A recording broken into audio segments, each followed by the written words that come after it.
প্রধান নির্বাচন commissioner am Nasir Uddin বলেছেন, সোশ্যাল মিডিয়া ও কৃত্রিম বুদ্ধিমত্তা আগামী নির্বাচনের সবচেয়ে বড় হুমকি, যা মোকাবেলায় দেশি বিদেশি বিশেষজ্ঞ টিম কাজ করছে। সকালে ত্রয়োদশ জাতীয় সংসদ নির্বাচন উপলক্ষে খুলনায় নির্বাচন কর্মকর্তাদের সঙ্গে মতবিনিময় সভা শুরুর আগে সাংবাদিকদের তিনি কথা বলেন। প্রধান নির্বাচন কমিশনার আরও বলেন, ভোট গ্রহণের 2 মাস আগে তফসিল ঘোষণা করা হবে।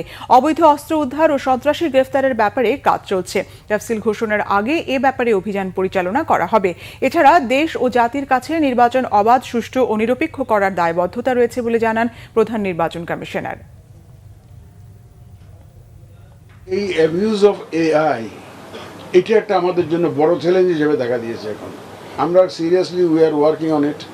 দেশি বিদেশি বিশেষজ্ঞদের নিয়ে কাজ করছি। নির্বাচনের তারিখের অন্তত 2 মাস আগে আপনারা জানতে পারবেন যে নমিনেশন কবে সাবমিট করতে হবে, উইথড্রয়ালের ডেট কবে, আপিলের ডেট কবে, প্রতি বরাদ্দের ডেট কবে, ইত্যাদি ইত্যাদি সব কিছু আপনি জানতে পারবেন।